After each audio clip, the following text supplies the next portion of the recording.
ಎಲ್ಲರಿಗೂ ನಮಸ್ಕಾರ ರೀ. ಹ್ಯಾಂಗದಿರಿ? ನಾನು ಶ್ವೇತಾ. ಜಗತ್ನಾಗ ನಡೆದಿರೋ ಸುದ್ದಿನ ನಮ್ಮ ಉತ್ತರ ಕರ್ನಾಟಕ ಭಾಷೆದಾಗ ಹೇಳಿಕ್ ಬಂದೀನಿ. ಮಸ್ತ್ ಚಾ ಕುಡ್ಕೋತ ಖಡಕ್ ಮಿರ್ಚಿ ಮಂಡಕ್ಕಿ ನೋಡ್ರಿ. ನೋಡಿ ಸುಮ್ ಕುಂದ್ರಬ್ಯಾಡ್ರಿ. ಮತ್ತು ನಮ್ಮ ವಿಡಿಯೋಸ್ಗಳನ್ನ ಲೈಕ್ ಮಾಡ್ರಿ. ನಿಮಗೆ ಏನು ಅನ್ನಿಸ್ತದ ಕಮೆಂಟ್ ಮಾಡ್ರಿ. ನಿಮಗೆ ಗೊತ್ತಿದ್ದವ್ರಿಗೆಲ್ಲ ಶೇರ್ ಮಾಡ್ರಿ. ಇನ್ನು ನಮ್ಮ TV Vikrama digital channel subscribe ಮಾಡೋದಂತೂ ನೆನಪು ಹಾರ್ಲೇಬೇಡ್ರಿ. ರಾಜ್ಯದಾಗ ಉಡುಪಿ ಫೈಲ್ಸ್ ಓಪನ್ ಆಗಿದೆ. ಮಳೆಯಾಗ್ನೂ ಸಹಿತ ಜೋರು ಪ್ರೊಟೆಸ್ಟ್ ನಡೀಲಿಕ್ಕತ್ತದ. ಏನರೇ ಆಗಲಿ ಸಂತ್ರಸ್ತ ಯುವತಿಯರಿಗೆ ನ್ಯಾಯ ಸಿಗಬೇಕು ಅಂತ ಅನ್ಕೊಳಕತ್ತಿದ್ರೆ ಇನ್ನೂ ಒಂದಿಷ್ಟು ಮಂದಿಗೆ ಸುಧಾಮೂರ್ತಿಯವರು ಪ್ಯೂರ್ ವೆಜ್ ಅನ್ನೋದೇ ದೊಡ್ಡ ತಲಿಬೇನೆ ಆಗ್ಬಿಟ್ಟ ನೋಡ್ರಿ. ಪಾಪ ಸುಧಾಮೂರ್ತಿ ಮೇಡಮ್ ನಮ್ಮ ಕನ್ನಡದ ಹೆಮ್ಮೆ ಅವರು. ಯಾವತ್ತೂ ರಾಜಕೀಯ ಮಾತಾಡ್ದವ್ರಲ್ಲ, ಕಾಂಟ್ರವರ್ಸಿ ಹೇಳಿಕೆನೂ ಕೊಟ್ಟವರೇ ಅಲ್ಲ. ಹೋಗಿ ಅಂಥ ತಾಯಿನ ವಿವಾದ ಎಳ್ಕೊಂಡು ಬರುದಾ? ಅಯ್ಯೋ, ಈ ವಿವಾದ ಏನಂತ ನೀವು ಕೇಳಿದ್ರೆ ಬಿದ್ದು ನಗ್ತೀರಿ ನೀವು. ಖಾನೆ ಮೇ ಕ್ಯಾ ಹೇ ಅನ್ನೋ ಯೂಟ್ಯೂಬ್ ಚಾನಲ್ ಅದು. ಅದ್ರಾಗ ಫುಡ್ ಪ್ರೋಗ್ರಾಮ್ ಬರ್ತದೆ. ಅದ್ರಾಗ ಸುಧಾಮೂರ್ತಿಯವರು ಗೆಸ್ಟ್ ಆಗಿ ಹೋಗಿರ್ತಾರೆ. ಆ ಪ್ರೋಗ್ರಾಮ್ನಾಗ ಮೇಡಮ್ ಅವರು ಹೇಳ್ತಾರೆ, ನಾನು ಶುದ್ಧ ಸಸ್ಯಾಹಾರಿ, ನನಗೆ ಈ ಮಾಂಸಾಹಾರ ಮತ್ತು ಸಸ್ಯಾಹಾರ ಎರಡೂ ಇರೋ ಹೋಟೆಲ್ನಾಗ ಊಟ ಮಾಡ್ಲಿಕ್ಕೆ ಆಗೋದಿಲ್ಲ. ಎರಡಕ್ಕೂ ಎಲ್ಲಿ ಒಂದೇ ಸೌಟ್ ಅಂದ್ರೆ ಒಂದೇ ಚಮಚ ಬಳಸ್ತಾರೇನು ಅಂಥೇಳಿ ನನಗನ್ನಿಸ್ತದೆ. ಅದಕ್ಕೆ ನಾ ಹೊರ ದೇಶಕ್ಕೆ ಹೋಗೋ ಮುಂದೆ ನಾನೇ ಒಂದಿಷ್ಟು ಚಪಾತಿ ಮಾಡಿಕೊಂಡು ಸ್ಪೂನ್ನು ಇಟ್ಕೊಂಡು ಹೋಗ್ತೀನಿ ಅಂತ ಹೇಳ್ತಾರೆ. ನೋಡ್ರಿ, ಇದ್ರಾಗ ಎಲ್ಲೂ ಮಾಂಸಾಹಾರ ಸೇವನೆ ತಪ್ಪು ಅಂತ ಹೇಳಿಲ್ಲ. ನಾ ತಿನ್ನೋದಿಲ್ಲ ಅಂದಿದ್ರೆ ಅಷ್ಟೇ.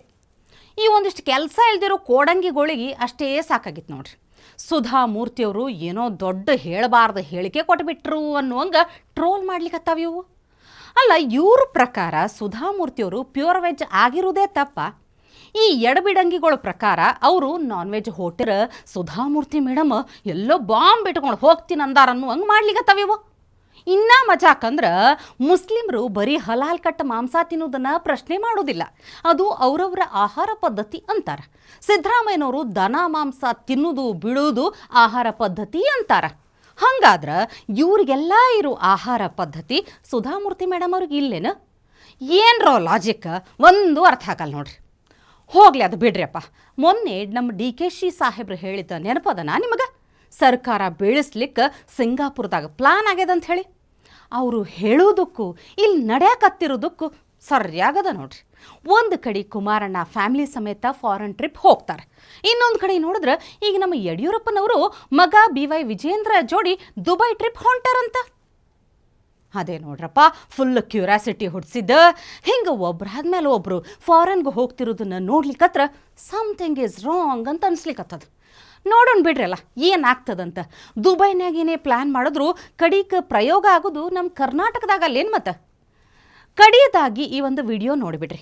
ಈ ಪಾರ್ಕ್ನ್ಯಾಗ ಒಂದು ಗಿಡದ ಬಲ್ಲಿ ಎಲ್ಲರೂ ಕೂರ್ಬೇಕಾದ್ರೆ ಹೆಂಗೆ ಎಚ್ಚರದಿಂದ ಇರಬೇಕು ಅಂತ ಗೊತ್ತಾಗ್ತದೆ. ಮೈ ಮರೆತ ನಿದ್ದೆ ಏನಾರ ಮಾಡಿದ್ರೆ ಏನಾಗ್ತದ ನೋಡ್ರಿ ನೀವೇ.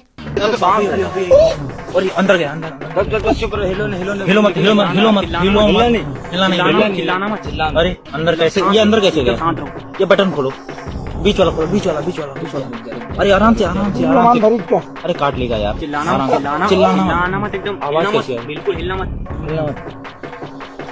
अभी आवाज आ रही भाई साहब. अभी भाई हाथ हटाओ. काट लेगा. कहाँ पे उठाओ जरा, देखिए ये देखो ऊपर से देखो. Oh my God. बोलना नहीं. अरे आया कैसे? बहुत बड़ा यहाँ आया कैसे? बोलना नहीं.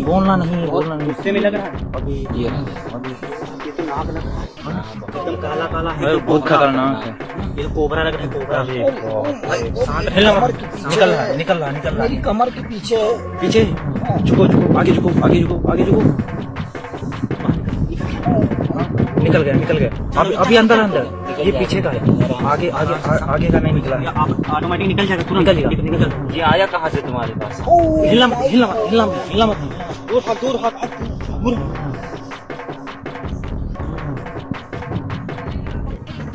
ये मेरे पास आया कैसे? ये जंगल भागना.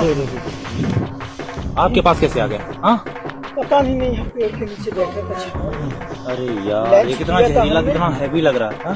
हमने लंच किया था यहाँ खा के. मैंने सोचा कि ಪುಣ್ಯಾತ್ಮ ಅವನಾಗಿದ್ದಕ್ಕೆ ಸುಮ್ಮ ಕುಂತಾನ್ರಪ್ಪ. ಹಾರ್ಟ್ ಏನಾರ ವೀಕ್ ಇರೋರು ಆಗಿದ್ರೆ ಅಲ್ಲೇ ಅಡ್ಡ ಬಿದ್ದಿರೋರು. ಇವತ್ತಿಗಿಷ್ಟು ಸುದ್ದಿ ಸಾಕಲ್ಲ, ನಾಳೆ ಇಂಥವೇ ಇನ್ನೊಂದಿಷ್ಟು ಸುದ್ದಿ ತರ್ತೀನಿ. ಚಹಾ ಇಟ್ಕೊಂಡು ಮಿರ್ಚಿ ಮಂಡಕ್ಕಿ ನೋಡ್ಲಿಕ್ಕೆ ಕಾಯ್ಕೊಂಡಿರಿ. ಟಿವಿ ವಿಕ್ರಮ, ದೇಶ ನಿಮ್ಮ ಕೈಯಲ್ಲಿ. ಈ ಕಾರ್ಯಕ್ರಮ ನಿಮಗೆ ಇಷ್ಟ ಆಗಿದ್ರೆ ಲೈಕ್ ಮಾಡಿ, ಶೇರ್ ಮಾಡಿ. ಟಿವಿ ವಿಕ್ರಮದ ಕಾರ್ಯಕ್ರಮವನ್ನು ನಿರಂತರವಾಗಿ ವೀಕ್ಷಿಸಲು ಸಬ್ಸ್ಕ್ರೈಬ್ ಮಾಡಿ, ಬೆಲ್ ಬಟನ್ ಒತ್ತಿ.